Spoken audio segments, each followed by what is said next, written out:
Setelah cukup lama, kita akhirnya akan menyaksikan kembali lanjutan cerita si Yewu yang akan menghadapi pertarungan terakhir dari alien hunting ground di wilayah Cicicak. Dan kali ini dia akan melawan Cicicak itu sendiri dan seorang diri tanpa ditemani sama rekan-rekan alien lain yang sudah memasuki mode kelelahan.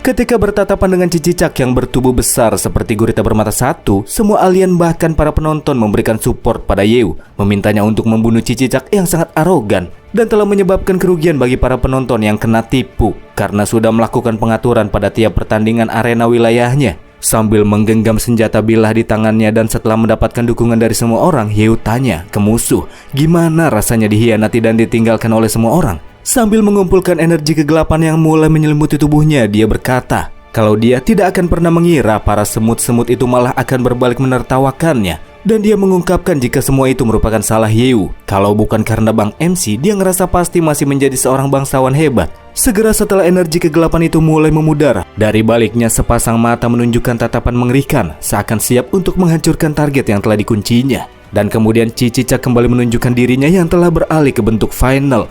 Transformasi yang dia tunjukkan kini lebih kuat dan lebih mengerikan dari sebelumnya. Nggak jauh berbeda dari sebelumnya sih, hanya saja dia kini memiliki sepasang mata dan rambut layaknya taring di antara banyak bola mata. Rekan-rekan Yewu memintanya untuk berhati-hati. Selain musuh kini telah bertambah kuat, Cicicak itu juga sangat licik, makanya Yewu nggak boleh lengah ketika berhadapan dengannya. Dari tiap ujung tentakel hijaunya tumbuh tentakel berwarna hitam yang memiliki mulut dan cakar, seperti sebuah kehidupan baru yang tumbuh dari bagian tubuh Cicicak. Tentakel hitam bercakar tersebut mulai bergerak dengan cepat, mencoba mencabik-cabik Yewu sebagai serangan perdananya. Memang cukup cepat, tapi masih jauh lebih cepat pergerakan Yewu yang mampu menghindari semua rekaman serangan yang tertuju kepadanya. Gagal dalam serangan awal, Cicicak masih memiliki jurus lainnya. Dia ingin melihat apakah Yewu mampu menghindari serangan yang satu ini, yang dia sebut sebagai domain lubang hitam penyegel ruang. Sambil menatap lubang hitam yang membawa hawa dingin di hadapannya, Yewu sadar jika Cicicak sedang membuat distorsi ruang dan akan membawa disaster ke arena. Hawa dingin yang dirasakan semakin lama terasa semakin jelas, sebelum akhirnya dari lubang hitam tersebut muncul meteor, namun bukan bongkahan batuan besar panas, melainkan es yang sangat dingin. Ketika mempersiapkan disaster yang dibawanya, musuh nyuruh Yewu buat kabur, karena kalau nggak kabur secepatnya maka dia bakalan celaka. Pada kenyataannya itu lebih seperti kalimat sindiran buat Yewu yang udah nggak bisa bergerak kemana-mana semenjak lubang hitam muncul dan kekuatan hawa dingin yang dibawanya menjerat seluruh persendian. Ketika meteor es makin mendekat, bongkahan besar tersebut tidak menghantam Yewu, melainkan memenjarakan dia di dalamnya dengan tubuh yang masih belum bisa digerakkan. Serangan yang memang sedari awal dimaksudkan agar Yewu nggak bisa melakukan perlawanan. Dan sebagai serangan lanjutan, Cicicak kembali mempersiapkan disaster lainnya. Dia akan membakar Yewu sampai menjadi abu. Dalam waktu yang singkat muncullah sebuah bola api panas berukuran raksasa yang teramat sangat mustahil buat bisa dihindari. Apalagi Bang MC kondisinya saat itu tersegel. Ketika bola api tersebut terdaratkan, boom, terjadilah ledakan jamur, meluluh lantahkan sebagian arena pertarungan yang sangat luas itu.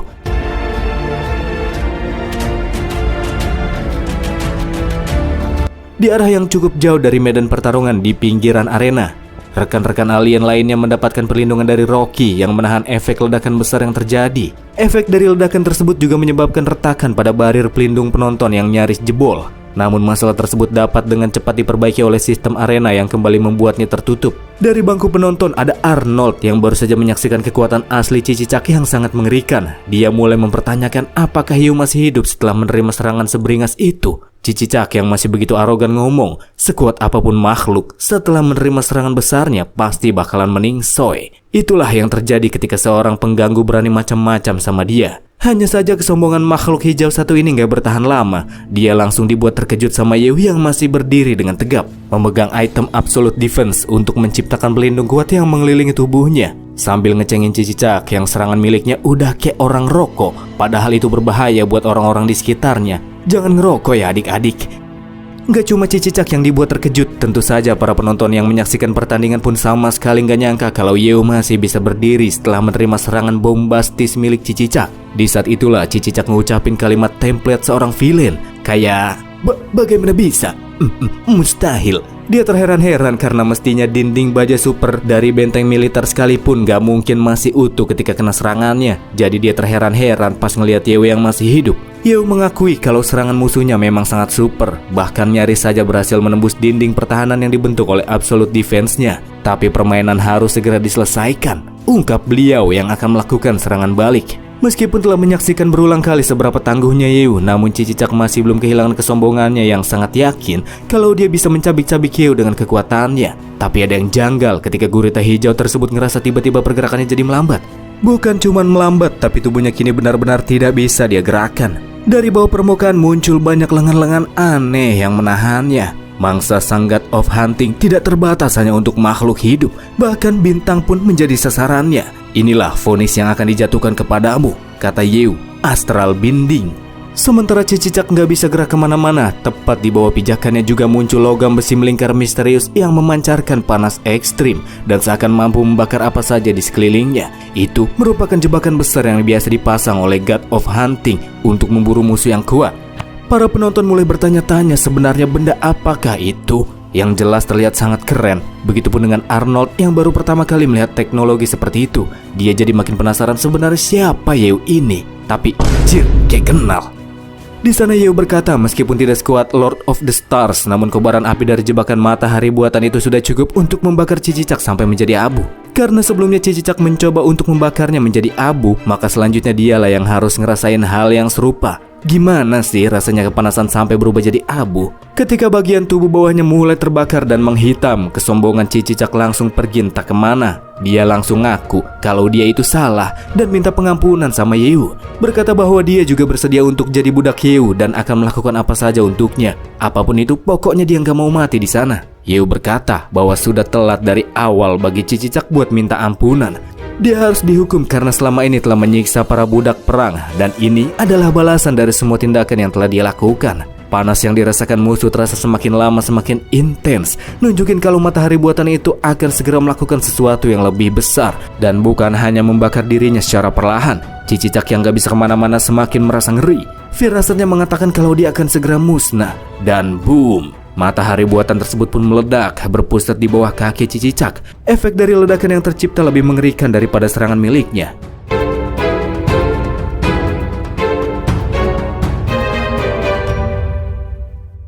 Setelah asap yang menutupi pandangan mulai memudar, Cicicak sama sekali tak terlihat di tempatnya berpijak. Yang tersisa hanyalah lubang raksasa yang cukup dalam. Para penonton yang terpana seperti baru saja melihat sebuah halusinasi dan bertanya-tanya kemana perginya Cicicak. Notifikasi arena pun berbunyi mengatakan bahwa Cicicak telah dikalahkan dan pertempuran telah usai. Sementara Yeo berhasil keluar sebagai pemenang. Itu menegaskan bahwa Cicicak yang menghilang kini telah mati. Abis kejadian itu si pembawa acara Mata Tiga langsung memberikan selamat kepada Bapak Yeo dan semua petarung. Karena mereka telah berhasil menyingkirkan Cicicak yang sesat dan sudah melanggar aturan kompetisi serta menegakkan keadilan di arena. Rocky langsung terheran-heran dengar kalimat si Mata Tiga. Padahal sebelumnya dia juga udah bantuin Cicicak melakukan hal-hal buruk, tapi sekarang dia malah memberikan pujian kepada para budak perang. Dia adalah makhluk yang sangat pandai merubah sikapnya. Menurut Cynthia, kalau si Mata Tiga itu berakhir mempersulit Yeo lagi, maka dia bakalan jadi orang berikutnya yang kena gepuk MC. Sedikit keringet dingin, si Mata Tiga ngomong kalau mereka nggak perlulah terpaku sama masa lalu, sebab dia akan segera mengumumkan hadiah dari kompetisi tersebut. Sesuai dengan aturan tiap wilayah, dengan ini para peserta akan dianugerahi penghargaan kehormatan tertinggi, di mana setiap orang akan menerima artefak ilahi dan tingkat kebebasan tertinggi di dalam wilayah tersebut, yang memungkinkan seseorang untuk bebas bisa keluar masuk dari area manapun. Hadiah yang diberikan bikin para penonton pada ngiri. Selain mendapatkan artefak ilahi, para pemenang juga bisa bebas keluar masuk, bahkan area terlarang yang sangat rahasia. Belum pernah terjadi sebelumnya, dan hari ini akan menjadi sejarah yang tertulis di planet kompetitif ini. Menurut Arnold, tampaknya pihak pengadilan menanggapi kasus Cicicak dengan sangat serius dan bermaksud untuk menggunakannya sebagai peringatan bagi para penguasa wilayah lainnya. Acara seperti ini mestinya memiliki kesepakatan di balik layar. Meskipun cuma aturan tidak tertulis, tapi mestinya sangat sulit untuk dilarang. Setelah melakukan perjuangan yang cukup panjang, akhirnya bisa keluar dengan selamat. Para budak perang yang tersisa ngerasa sangat senang. Terlebih sekarang mereka juga telah mendapatkan penghormatan.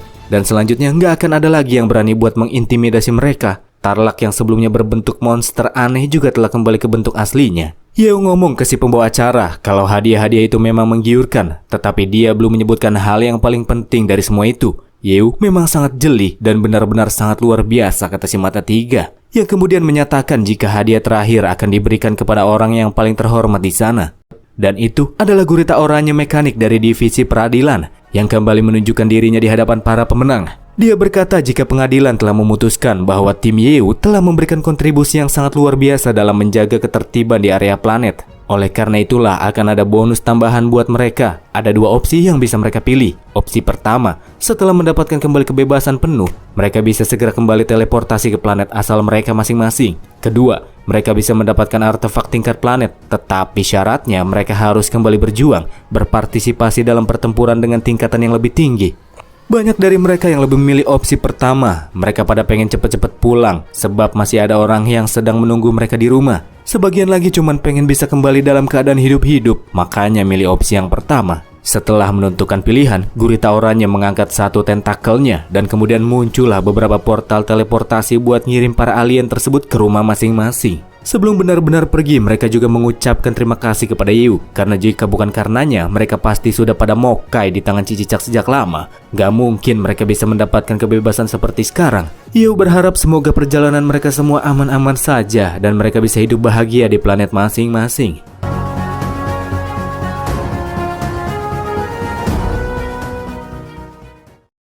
Cynthia tanya, apakah yang akan dipilih sama Bang MC? Dengan penuh keyakinan, Yeu milih buat terus berjuang. Apalagi dia datang ke sana atas kemauan pribadi. Demi masa depan planetnya, bumi. Pokoknya dia harus memperoleh kekuatan yang lebih besar. Memastikannya sekali lagi, Cynthia kembali tanya apakah Yeu yakin dengan hal itu. Sebab pertarungan yang akan dihadapi selanjutnya pasti bakalan lebih berbahaya dari sebelumnya. Ya, seperti sebelumnya, Yeu tetap memilih buat maju. Sebab perjuangan yang dia lakukan bukan cuma buat dirinya sendiri, tapi juga buat planet tempat tinggalnya. Ketika mendengar pernyataan Yeu yang begitu berani dan penuh motivasi, Rocky, Cynthia, Tarlak, sama Nona kucing terdiam untuk sesaat. Rocky berkata jika situasinya sekarang cukup mirip sama Yeu, hanya saja bedanya dia datang ke tempat ini karena paksaan. Ketika membayangkan planet serta rakyatnya yang masih menderita, tentu saja Rocky sangat pengen langsung terbang pulang ke sana.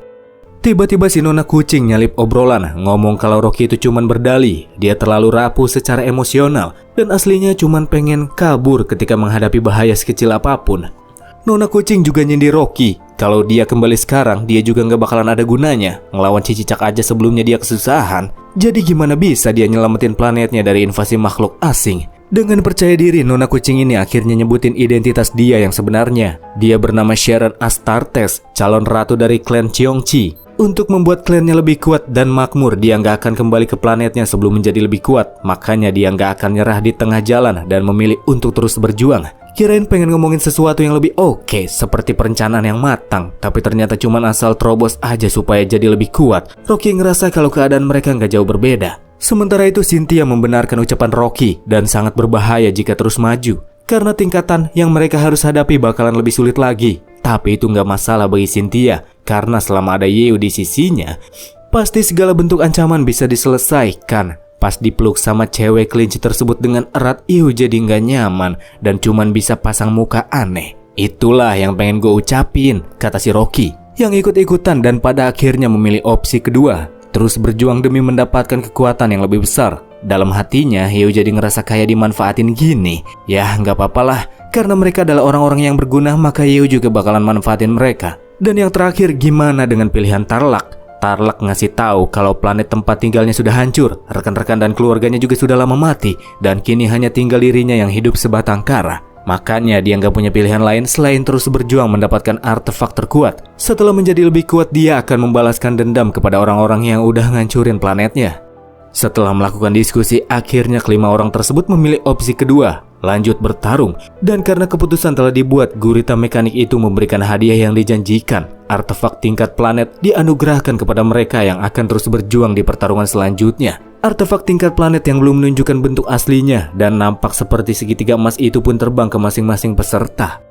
Ketika sampai di hadapan Yeu, artefak tersebut mulai bereaksi, semakin berkilau, sebelum akhirnya berubah bentuk menjadi sebuah kunci. Itu merupakan item Tire Guard, Final Block Key. Item ini akan mencapai bentuk lengkapnya setelah disematkan dengan item lain yang belum diketahui, berguna untuk memecahkan segel yang terdapat di wilayah inti Antartika. Ini merupakan item misi kunci. Akhirnya Yeu bisa melihat secercah harapan buat nuntasin masalah di bumi. Sistem kemudian ngasih penjelasan lebih detail bahwa itu adalah item kunci untuk memasuki area inti Antartika. Setelah menang, Yeo bisa mendapatkan permata tertanam untuk membentuk kunci yang lengkap. Dia juga bisa membuka setengah hak dari akses akun rajanya, kecuali Lord of the Stars yang terlalu OP. Tahap pertama dari misi utama dungeon telah berhasil selesai. Yeo bisa menundukkan Tarlak sebagai bos terakhir, bahkan mengalahkan Cicicak yang dianggap sebagai bos tersembunyi, bikin Yeo dapat triple S atas penyelesaian misinya. Dan dia akan mendapatkan hadiah spesial. Yeo yang memasuki ruang akun raja nggak menyangka kalau dia bakalan dapat hadiah spesial seperti itu. Terus apakah hadiah yang dimaksudkan? Yeo ternyata dapat izin buat milih dan mengaktifkan akun manapun sampai setengah dari jumlah total akun raja yang ada di sana. Wah, apa maksudnya ini? Apakah akun-akun yang belum didapetin juga bisa dibuka? Entahlah, kita lanjutin dulu ceritanya. Yeo dan rekan-rekannya kemudian bersulang, sedikit melakukan perayaan atas kemenangan sebelumnya yang telah mereka raih. Setelah itu Rocky juga mengusulkan kalau kayaknya mereka mesti bersulang lagi deh. Mereka mesti ngangkat gelas khusus buat Yeo, karena tanpa dia pasti mereka nggak bakalan bisa berada sampai di titik tersebut. Nggak berlebihan juga kalau mereka manggil Yeo sebagai sang penyelamat. Tarlak yang telah terbebaskan dari hutang budinya kepada Cicicak juga berjanji akan membalas kebaikan Yeo. Kalau kata Sharon, menyebut Yeo sebagai penyelamat itu terlalu berlebihan. Meskipun memang sih dia sudah melakukan pekerjaan yang sangat hebat, sementara Cynthia hanya bisa mengucapkan terima kasih buat Bang MC. Yeo berkata jika dia tidak akan mengatakan sesuatu yang merendahkan diri, sambil mengutarakan harapannya untuk bisa terus saling mendukung satu sama lain, dan pada akhirnya menang bersama-sama. Dan perayaan minum-minum mereka pun terus berlanjut.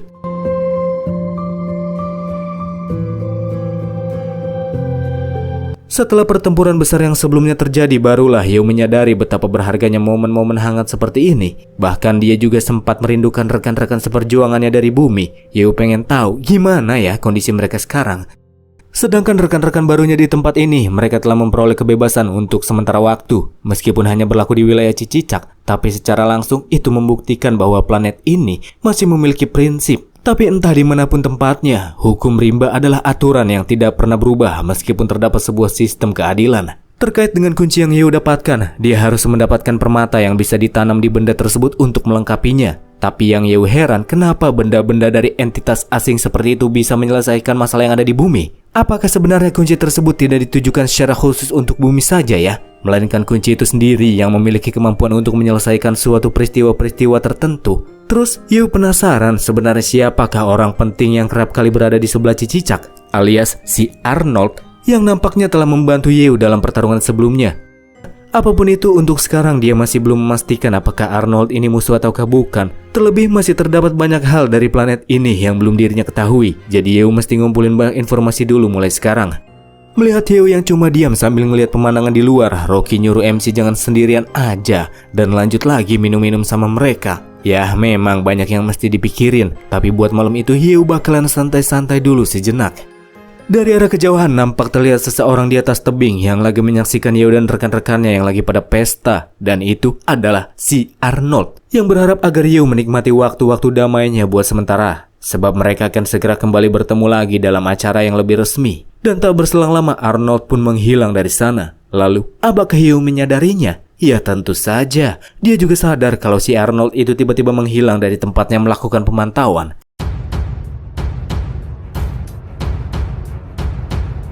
Sementara itu di tempat lain, kita diperlihatkan dengan sosok berjubah yang juga berasal dari pihak peradilan. Dia sedang mengumpulkan semua bangsawan dari berbagai wilayah planet kompetitif untuk memberikan pengumuman tanggal pertempuran terakhir. Sebagai hakim agung pengadilan planet, dia menyatakan jika pertempuran akan resmi dimulai dalam 10 hari mendatang. Salah satu bangsawan penguasa wilayah, abang-abang condet rambut merah berkata, jika dia sudah cukup lama menanti-nantikan hari itu dan yakin kalau dirinya bisa menang. Tapi ada beberapa bangsawan lain yang ngerasa kalau si rambut merah itu nggak bakalan menang karena dia sudah pernah beberapa kali kalah sama mereka. Nampaknya selanjutnya akan menjadi pertarungan antar wilayah, guys. Pas mereka pada berisik, Pak Hakim nyuruh mereka semua buat pada diam sambil mengeluarkan pancaran kekuatan aneh yang bikin ruangan tersebut langsung terasa sunyi. Dikatakan bahwa itu merupakan salah satu kemampuan khusus Pak Hakim yang sangat abnormal. Dia mampu menekan semua kehidupan organik dan anorganik tanpa syarat. Dan sekarang yang dia tunjukkan hanyalah sebagian kecil dari kekuatannya. Karena kalau Pak Hakim udah serius, mereka-mereka orang yang ada di sana pasti belum tentu selamat tanpa menerima cedera. Pak Hakim juga ngasih tahu kalau sebelumnya Cicicak telah dicabut dari statusnya sebagai bangsawan penguasa wilayah. Karena dia telah terbukti dia melakukan kecurangan. Makanya di sini Pak Hakim berharap agar semua bangsawan di sana juga menjadikan kejadian tersebut sebagai peringatan. Dengan mereka harus mematuhi peraturan arena dan menjunjung tinggi keadilan dalam kompetisi. Para bangsawan menganggap jika Cicicak itu memang sangat picik. Cuman demi keuntungan sedikit saja, dia malah harus kehilangan wilayahnya. Dan itu memang dirasa pantas buat dia. Dan itulah yang bikin Cicicak selalu ada di urutan terakhir ketika berlangsungnya kompetisi antar wilayah. Bangsawan yang gak becus mengatur orang-orangnya. Di antara 10 bangsawan penguasa wilayah yang ada di sana, ada juga seorang cewek berkulit ungu bernama Alter Arius yang lagi fokus nontonin siaran ulang kompetisi di wilayah Cicicak. Sangat jelas terlihat di antara para peserta ada satu petarung yang sangat menonjol. Dan ya, siapa lagi? Pak Hakim ngasih tahu kalau budak perang yang tersisa di wilayah Cicicak sekarang akan dilelang. Dan para bangsawan bisa mengajukan penawaran sesuai dengan kebutuhan mereka masing-masing. Seorang bangsawan muka babi yang kelihatan songong tanya, emangnya sekuat apa sih budak perang yang dimiliki sama si gendut Cicicak sampah itu? Bangsawan ijo berurat berkata kalau dia udah punya cukup banyak budak perang kelas atas tahun ini. Jadi dia nggak mau lagi buang-buang uangnya hanya untuk mendapatkan budak perang yang kemampuannya masih belum jelas. Dan terlihat memiliki kualitas rendahan punya Cicicak. Setelah menyaksikan pertarungan dari para budak perang di wilayah Cicicak, bangsawan yang mirip sama Blaze ini menyimpulkan kalau budak perang yang dilelang itu terlihat pada B aja. Tapi dia cukup tertarik sama Yew yang gaya bertarungnya sangat unik. Walaupun kekuatan tempurnya nggak mantep-mantep amat, tapi dia sangat menarik. Dan tidak ada salahnya membelinya sebagai kandidat cadangan. Pada nggak tahu aja kalau sebelumnya kekuatan Yew itu dibatasin. Kalau enggak mah udah pada berebut nih para bangsawan. Akhirnya yang mirip Blaze nawar budak perang bernama Yew ini dengan harga 100 juta. Yang mukanya mirip babi langsung kaget, menganggap kalau si Blaze ini udah gila. Mau-maunya dia membeli orang biasa dengan harga yang sangat tinggi. Tapi karena penguasa wilayah satu itu katanya orang kaya yang uangnya banyak, penguasa wilayah lain jadi ngerasa kalau dia paling membeli Yew cuman buat main-mainan doang. Setelah menyaksikan obrolan penguasa wilayah lain, pada akhirnya Alter melakukan penawaran yang lebih nggak ngotak lagi. Dia pengen ngangkut Yew dengan harga 1 miliar. Tajam juga nih cewek. Tawaran yang diberikan seketika langsung bikin para bangsawan lain terdiam dibuatnya.